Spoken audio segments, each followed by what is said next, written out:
Total Issue, ils sont 4. C'est un groupe français qui vient de commencer avec un 45 tours 5 qui est sorti, un album qui se prépare. Et en fait, leur expérience musicale est beaucoup plus longue que ça, puisque au moins pour 3 des 4, ils viennent du monde du jazz. Ils sont Henri Texier, le bassiste, qui n'est pas là ce soir, et qui sera remplacé par le bassiste de Magma, parce qu'il est coincé à Londres entre 2 avions et une tempête de neige. Il y a Georges Locatelli, le guitariste, et Aldo Romano, le batteur. Ces 3-là faisaient du jazz. Ils ont été rejoints par le 4e, qui est Chris Haywood, qui, lui, a une formation classique tout à fait sérieuse, et qui jouait dans un groupe qui s'appelle toujours d'ailleurs Clinique, ceux qui ont fait la musique du film La route pour Salina. Voilà Total Issue.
Total Issue. Georges Locatelli, guitare. Aldo Romano, batterie. Chris Hayward, flûte. Comment vous vous êtes rencontrés tous les 3 ? D'abord, c'est Henri, Georges et moi qui nous connaissons depuis à peu près une dizaine d'années, qui avaient envie de former un groupe ensemble, et ça s'est réalisé cette année. Chris est venu ensuite. Et vous deux, vous vous êtes rencontrés comment ? Parce que finalement, toi, Chris, tu jouais pas du jazz avant, comme Locatelli et Texier et Aldo Romano. Non, je viens de quitter un groupe américain qui s'appelle Clinic. Je les ai quittés il y a 2 mois, 3 mois maintenant. Et j'ai rencontré Aldo au Shaky Pash pendant un concert de jazz. Et puis petit à petit, je me suis intégré dans le groupe tel qu'il est maintenant. C'est le groupe qui a changé d'ailleurs, parce que il y a eu plusieurs révisions musicales, etc. Les choses vont tellement vite aujourd'hui que de jour en jour, on peut pas savoir. Peut-être que demain Total Issue va se composer d'un pianiste, d'un saxophoniste, n'importe quoi. Total Issue finalement, ça va sûrement pas rester tel qu'il est aujourd'hui, sûrement pas. Notre problème, c'était d'être rangé dans le tiroir du jazz. Et le tiroir du pop est plus grand, alors ? Je crois que... non, il n'est pas spécialement plus grand, non. Surtout que la pop music, moi, je trouve que c'est vraiment petit, la pop music, c'est pas très grand. Justement parce que c'est une étiquette. Alors que la pop music, si on appelait la pop music la musique tout simplement, à ce moment-là, il y aurait vraiment une idée de largeur et de force et de vérité. On a eu les jazzmen, enfin les gens, on appelle ça les jazzmen, les gens qui jouent du jazz, qui nous ont au départ, qui ont souri un peu moqueusement comme ça. Alors ceux-là, ils veulent gagner du fric, alors ils quittent le bateau. C'est ça, alors Dylan qui touche 50 briques par concert, je sais pas quoi, alors eux aussi veulent faire pareil, alors que c'est pas du tout la raison. La motivation, c'est tout simplement d'essayer de sortir d'un carcan pour essayer de ne pas rentrer dans un autre carcan. On a fait un premier gig un jour avec Aldo et Henri, on a joué une musique qui nous a beaucoup plu, il y avait des idées en l'air. Et pour nous, ça a été une ouverture vers une certaine autre forme de musique que celle qu'on avait l'habitude de jouer, soit avec des leaders, soit avec d'autres orchestres. Et à partir de cette ouverture, finalement, c'était une espèce d'issue On a essayé de développer un peu cette musique, on a continué à travailler un peu séparément. Puis finalement, un jour, on s'est dit qu'il faut faire quelque chose, alors on s'est mis ensemble et puis on a commencé à gratter. Il y a quand même une critique qui se passe dans le groupe qui amène des progrès de chacun de nous personnellement et puis en tant que groupe aussi. On peut même éventuellement rire de la couleur des chaussettes d'une bonne femme qui passe dans la rue. Enfin, si on rit tous les quatre en même temps, c'est que ça va, quoi.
Je m'intéresse à beaucoup de choses, à la littérature, problèmes politiques.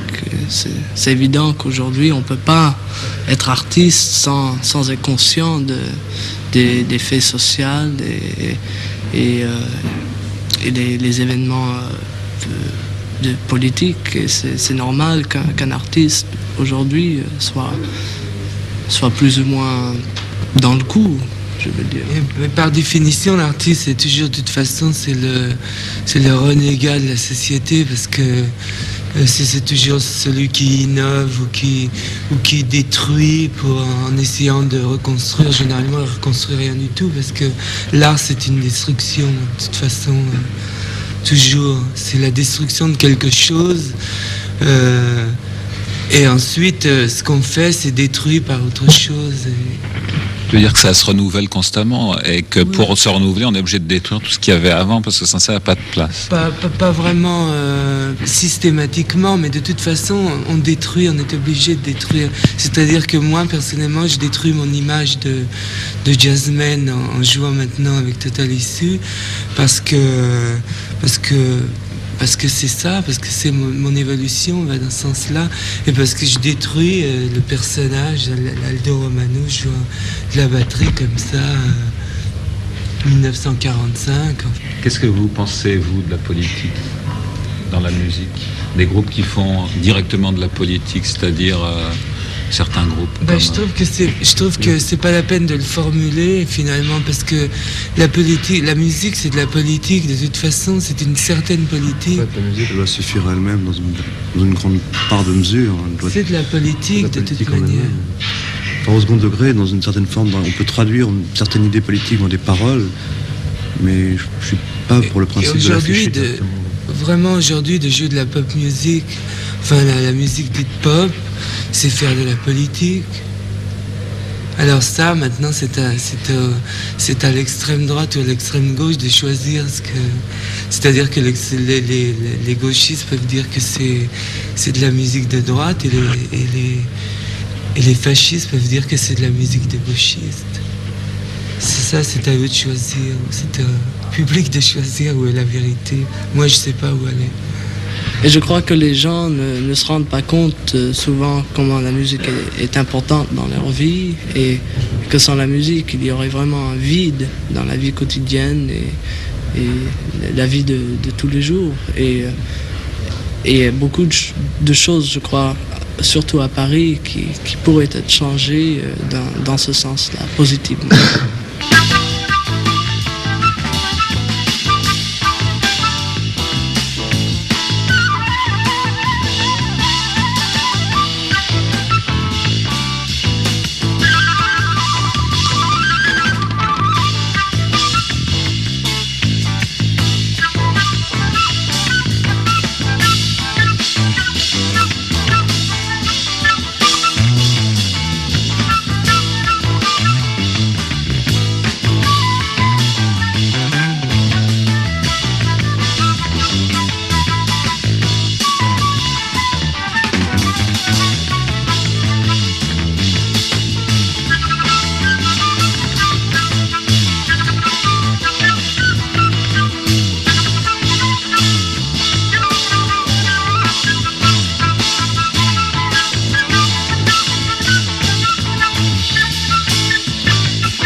moitié de ton corps.